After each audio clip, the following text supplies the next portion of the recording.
Halo teman-teman, Assalamualaikum warahmatullahi wabarakatuh. Selamat datang di channel Darul Ihsan bersama aku, Darul, mahasiswa Kimia Murni, Fakultas Matematika dan Ilmu Pengetahuan Alam, Universitas Gadjah Mada.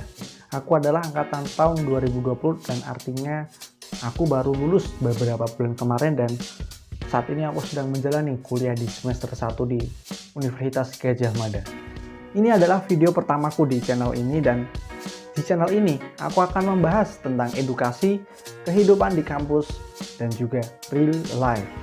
Dan masih banyak lagi yang akan aku bahas di channel ini dan tentunya akan sangat bermanfaat bagi kalian semua yang subscribe channel ini dan lihat video ini selanjutnya. Tahun 2020 akan berakhir dan sebentar lagi kita akan bertemu di tahun 2021 yang artinya akan ada sesuatu yang harus dihadapi oleh seluruh anak kelas 12 yang akan melanjutkan ke jenjang yang lebih tinggi, yaitu seleksi masuk perguruan tinggi. Nah, untuk seleksi masuk perguruan tinggi ini ada 3 teman-teman. Jadi ada seleksi masuk perguruan tinggi negeri atau masuk PTN, dan juga ada perguruan tinggi swasta, dan juga ada perguruan tinggi kedinasan. Nah, tadi kan udah banyak yang teman-teman tentang seleksi apa saja untuk mendaftar perguruan tinggi negeri, perguruan tinggi kedinasan, dan juga perguruan tinggi swasta. Nah, pada video kali ini aku akan fokus membahas pada jalur apa saja yang digunakan untuk masuk ke perguruan tinggi negeri. Jalur yang digunakan untuk mendaftar di PTN itu sebenarnya sama teman-teman. Dari tahun-tahun sebelumnya itu tetap sama, akan tetapi hanya berbeda dari mekanismenya. Nah, untuk jalurnya itu ada 3. Yang pertama adalah SNMPTN, yang kedua adalah SBMPTN, dan yang terakhir adalah jalur mandiri dari masing-masing perguruan tinggi negeri. Oke, langsung saja kita bahas untuk yang pertama, yaitu adalah SNMPTN. Apakah itu SNMPTN? Dari kepanjangannya, SNMPTN adalah Seleksi Nasional Masuk Perguruan Tinggi Negeri, kalau yang dulunya itu lebih dikenal dengan jalur undangan. Mengapa kalau dulu itu dikenal dengan jalur undangan? Karena dalam seleksinya itu kita tidak menggunakan tes teman-teman, jadi hanya menggunakan indikator nilai rapot dan prestasi akademik lainnya. Jadi untuk jalur khusus SNMPTN ini adalah hanya diperuntukkan oleh lulusan tahun 2021 atau lulusan yang akan lulus pada tahun ini. Jadi untuk angkatan tahun 2019 ataupun angkatan 2020 itu tidak bisa mengikuti jalur ini. Akan tetapi jangan sedih teman-teman, karena masih ada 2 jalur yang akan kita bahas di bagian selanjutnya nanti. Penilaian dari SNMPTN ini berdasarkan nilai rapot dan juga indikator prestasi akademik lainnya. Kuota SNMPTN dari masing-masing PTN itu paling minimum hanya 20%. Nah, untuk siswa yang boleh mendaftar itu dibatasi, jadi setiap sekolah itu diberikan kuota teman-teman berdasarkan akreditasi sekolah tersebut. Untuk akreditasi A itu diberikan kuota sebesar 40%, untuk akreditasi B itu sebesar 25%, dan untuk akreditasi C dan lainnya itu sebesar 5%. Oke, mari saja kita langsung bahas faktor apa saja yang menjadi indikator penilaian dari SNMPTN ini. Faktor penilaian pertama dari SNMPTN ini yang pertama adalah nilai rapot. Untuk nilai rapot ini tidak semua mata pelajaran diinputkan teman-teman, jadi hanya 6 mata pelajaran yang di-UN-kan. Contohnya, kalau kalian misal ingin mengambil jurusan Saintek di SNMPTN ini, nilai yang akan menjadi perhitungan dan diinputkan itu adalah nilai bahasa Indonesia, bahasa Inggris, matematika, fisika, kimia, dan biologi. Jadi hanya 6 mapel itu. Sama dengan untuk jurusan yang soshum itu ada matematika, ada bahasa Inggris, bahasa Indonesia, dan peminatan soshum seperti geografi dan sosiologi. Begitu juga dengan SMK, ada matematika, bahasa Inggris, bahasa Indonesia, dan keahlian mereka. Untuk nilai rapot yang digunakan dalam SNMPTN ini mulai dari semester 1 sampai semester 5. Maka dari itu, untuk kalian yang ingin mendaftar SNMPTN, sebenarnya persiapan SNMPTN itu dimulai dari awal masuk SMA. Jadi, kalian dari kelas 10 itu harusnya harus mempersiapkan untuk belajar dan mendapatkan nilai yang maksimal mungkin, karena penilaian itu dari semester 1 sampai semester 5. Dan itu diharapkan jangan ada nilai yang turun teman-teman, diharapkan itu bisa konstan ataupun bisa naik sedikit demi sedikit. Dan jika pun ada nilai yang turun, aku harapkan jangan sampai turunnya itu turun drastis. Setelah itu kalian lihat nilai rapot kalian. Misal nih, kalau nilai rapot kalian yang tertinggi adalah kimia, itu kalian bisa peluangnya itu lebih besar jika kalian mengambil jurusan di saintek yang berhubungan dengan kimia. Misalnya kalian ambil kimia murni ataupun pendidikan kimia dan juga teknik kimia, itu bisa teman-teman. Jadi sebaiknya dalam pemilihan jurusan di SNMPTN kalian harus sesuaikan dengan nilai rapot kalian. Kalau misal nilai rapot kalian ini yang tertinggi adalah matematika dan fisika, kalian mantap gitu, kalian akan mantap untuk mengambil teknik di SNMPTN ini. Untuk yang kedua adalah indeks sekolah. Nah, untuk indeks sekolah ini ditentukan oleh track record dari kakak-kakak kelas kalian yang keterima di SNMPTN tahun kemarin. Jadi kalau misal di tahun kemarin itu yang keterima di teknik kimia ada 5 orang. Nah, itu sudah banyak itu teman-teman, 5 orang. Kalau misal kalian juga ingin mendaftar di teknik kimia, itu peluang kalian akan lebih besar daripada kalau misal di tahun kemarin itu belum ada kakak-kakak kelas kalian yang lolos di jurusan tersebut. Selain itu juga ada track record dari kakak-kakak kelas kalian yang terima di PTN tersebut. Misal kalau kakak-kakak kelas kalian berprestasi di PTN tersebut, kalian bisa lebih berpeluang untuk masuk ke jurusan tersebut. Dan juga ada prestasi sekolah dan masih banyak lagi untuk indeks sekolah. Yang ketiga adalah piagam ataupun sertifikat. Nah, piagam ataupun sertifikat ini penting teman-teman. Karena apa? Karena nilai rapot yang menjadi indikator utama dalam SNMPTN itu juga diperlukan sertifikat ataupun penghargaan. Itu dibutuhkan karena kalau misal dalam penilaian itu ada nilai yang sama dalam penilaian tersebut, maka indikator kedua yang bisa ditentukan dari PTN mungkin adalah piagam ataupun sertifikat yang dimiliki oleh calon mahasiswa.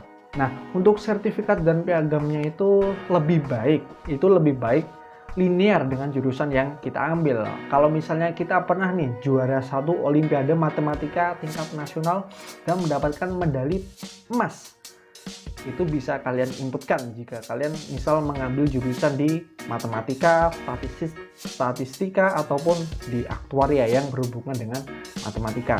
Kalau misal piagam yang kalian punya itu tidak linear dengan jurusan kalian, sebenarnya tidak apa-apa teman-teman.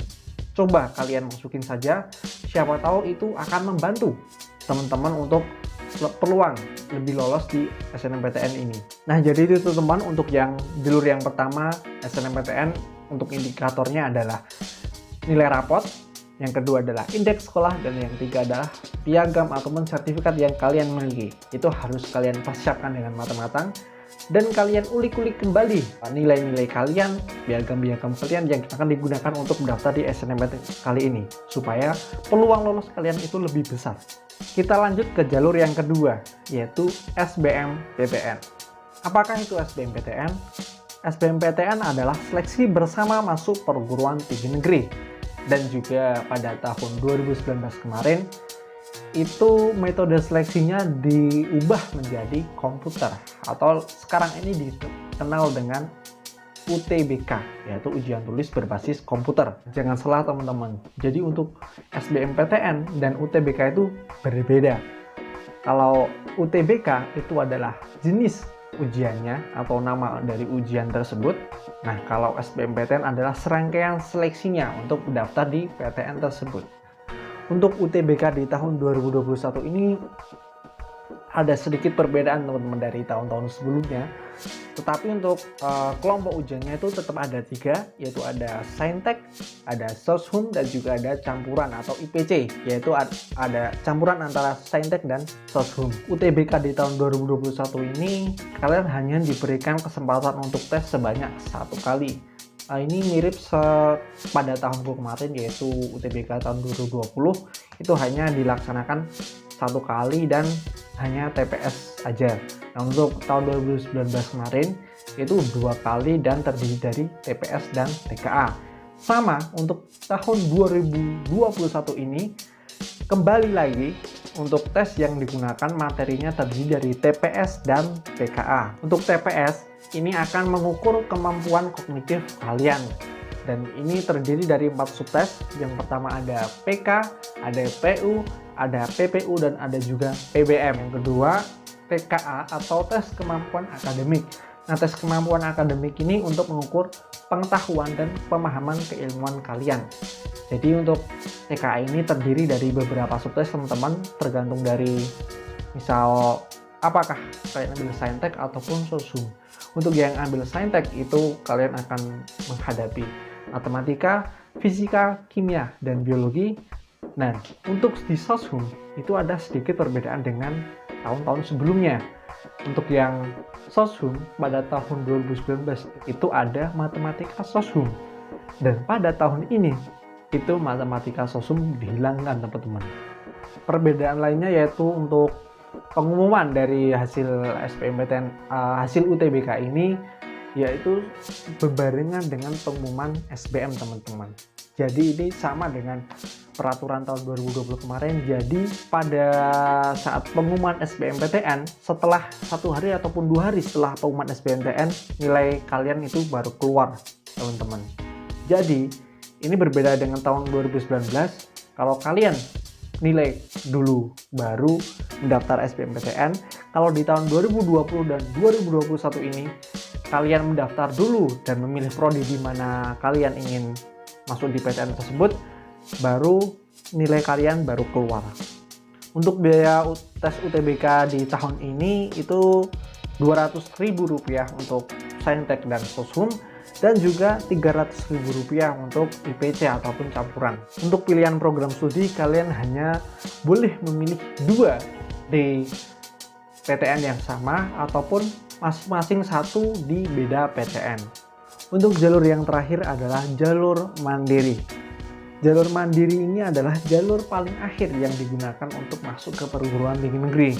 Dan tentunya peminatnya akan banyak sekali karena mengingat pendaftar tidak hanya pada tahun 2021 ini aja, tetapi juga ada pendaftar dari angkatan 2020 dan 2019. Jalur mandiri dari masing-masing PTN ini tentunya berbeda-beda teman-teman, jadi mekanismenya. UGM, UI pun ITB itu akan berbeda teman-teman. Nah, pasti ada yang bertanya-tanya, berapa sih Bang biaya untuk kuliah di jalur mandiri? Karena di jalur mandiri itu terdapat uang pangkal. Apa itu uang pangkal? Uang pangkal adalah sumbangan dari mahasiswa yang lolos di jalur mandiri dan akan digunakan untuk pembangunan fasilitas dan pembangunan segala sesuatu di kampus. Uang pangkal dari masing-masing PTN ini berbeda. PTN A dengan PTN B pun akan berbeda jumlahnya. Ada yang sudah dipatok beberapa juta, dan ada pula yang sukarelawan. Jadi ada nominalnya 0, 5, 15 dan sebagainya. Tapi jangan salah teman-teman, walaupun ada kampus yang menerapkan sistem uang pangkal di jalur mandirinya, ternyata ada juga kampus yang tidak memberikan uang pangkal kepada calon mahasiswanya, yaitu adalah Universitas Gadjah Mada dan juga Universitas Indonesia. Jadi biaya kuliah yang kalian misal keterima di jalur mandiri UGM ataupun jalur mandiri UI melalui SIMA UI itu akan sama dengan yang lewat jalur SNMPTN maupun SBMPTN, karena tidak adanya uang pangkal ataupun uang pembangunan dari kampus tersebut. Biaya kuliahnya itu ditentukan bukan berdasarkan dari jalurnya teman-teman, tetapi dari rata-rata penghasilan orang tua kalian. Untuk yang jalur mandiri, jalur SBM, jalur SNM itu berdasarkan gaji orang tua kalian. Oke, jadi seperti itu teman-teman untuk jalur yang digunakan untuk mendaftar PTN di 2021. Itu yang pertama ada SNMPTN, yang kedua ada SBMPTN, dan yang terakhir ada jalur mandiri. Nah, mungkin itu teman-teman untuk video pertama dari aku. Semoga video ini bermanfaat untuk kalian. Jika kalian suka dengan video ini, silahkan like videonya, komen, dan subscribe channel ini. Dan jangan lupa share ke teman-teman kalian yang seperjuangan untuk lolos di PTN tahun 2021 mendatang. Aku Darul Ihsan, sekian dan terima kasih.